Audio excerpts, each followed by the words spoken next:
Assalamualaikum warahmatullahi wabarakatuh. Halo semuanya. Balik lagi dengan channel saya. Nama saya Nandari Faramati. Saya kuliah di Universitas Gunung Jati tingkat 2, kelas manajemen reguler sore dengan NPM 121020409.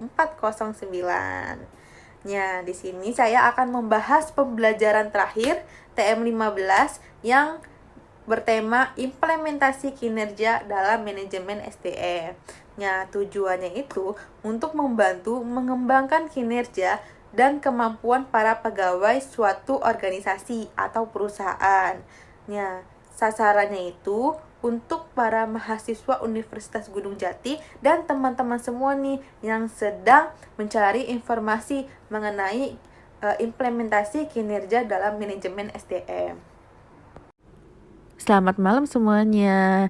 Di sini saya akan membahas pembelajaran TM15, implementasi kinerja dalam manajemen SDM. Tidak dapat dipungkiri nih bahwa penerapan MSDM itu dalam perusahaan memiliki kontribusi yang sangat besar bagi tercapainya tujuan perusahaan. Ya, dengan adanya MSDM dapat membuat kegiatan perusahaan dapat berjalan dengan baik.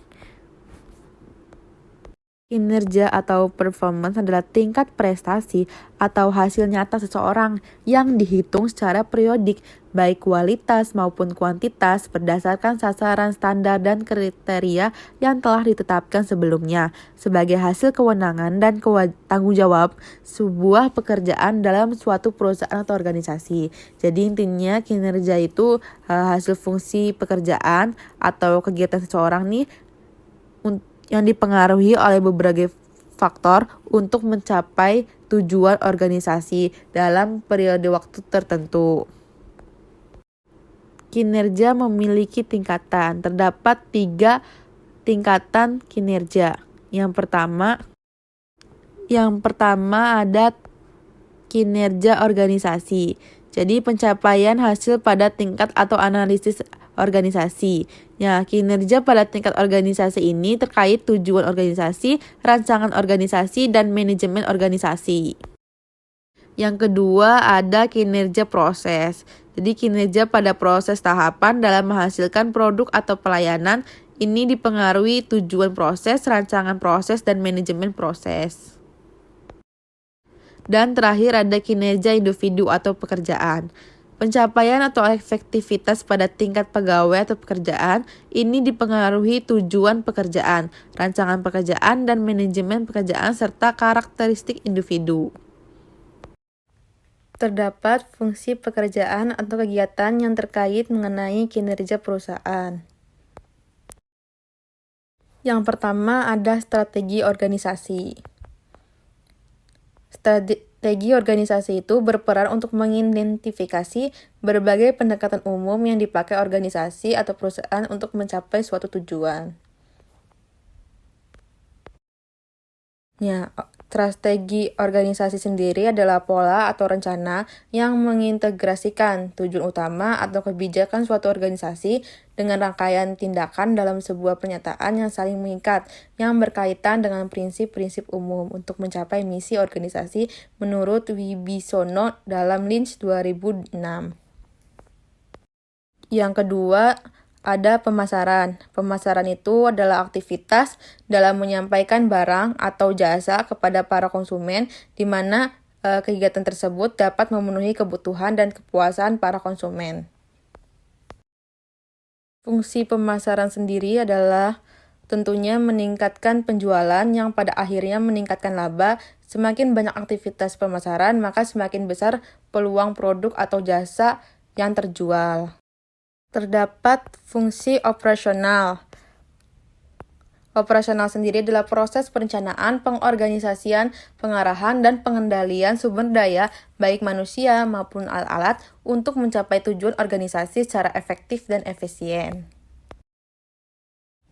Manajemen operasional dibutuhkan dalam berbagai jenis organisasi, termasuk perusahaan manufaktur, jasa, dan bisnis jasa. Dalam perusahaan manufaktur, manajemen operasional itu digunakan untuk menentukan cara terbaik untuk mengatur pabrik, membuat produk, dan mengelola inventory. Dalam jasa, manajemen operasional itu digunakan untuk menentukan cara terbaik untuk mengelola layanan yang diberikan kepada pelanggan. Dalam bisnis jasa, manajemen operasional digunakan untuk menentukan cara terbaik untuk mengelola sumber daya manusia, mengelola proses bisnis, dan meningkatkan efisiensi. Yang keempat, ada SDM, sumber daya manusia. SDM sendiri adalah individu yang bekerja sebagai penggerak suatu organisasi, baik institusi maupun perusahaan, dan berfungsi sebagai aset yang harus dilatih dan dikembangkan kemampuannya. Yang terakhir ada keuangan atau finansi. Jadi sistem keuangan itu memegang peranan yang sangat penting dalam perekonomian suatu perusahaan. Sebagai bagian dari sistem perekonomian, sistem keuangan itu berfungsi mengalokasikan dana dari pihak yang mengalami surplus kepada pihak yang mengalami defisit. Manajemen keuangan memiliki fungsi. Yang pertama itu adalah memaksimalkan sumber daya perusahaan, menjaga arus kas supaya tetap stabil, memastikan keberlangsungan hidup perusahaan, membuat struktur modal, dan memberikan pembagian keuntungan kepada para investor. Lalu di sini saya juga akan membahas faktor peningkatan kinerja. Faktor itu memiliki ada faktor pendorong dan faktor penghambat. Nah, yang akan saya bahas ini adalah faktor pendorong terlebih dahulu.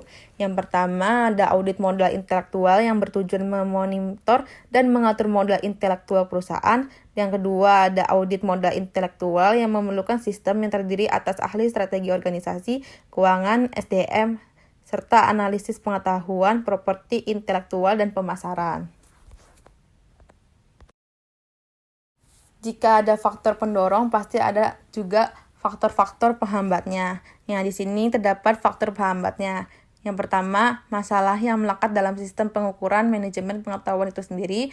Kedua, ada sulit mengidentifikasi hubungan langsung antara inisiatif manajemen pengetahuan dengan performa perusahaan.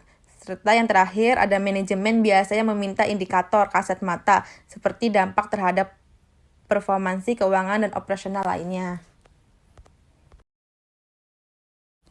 Kesimpulan dari materi tadi mengenai implementasi kinerja dalam manajemen SDM adalah implementasi manajemen kinerja adalah pelaksanaan atau penerapan yang dilaksanakan oleh pengurus mengenai manajemen kinerja untuk mendapatkan hasil yang lebih baik bagi organisasi atau perusahaan, agar nantinya dapat membangun harapan yang jelas serta pemahaman mengenai pekerjaan yang akan dilaksanakan. Sekian dari saya, kurang lebihnya mohon maaf. Wassalamualaikum warahmatullahi wabarakatuh.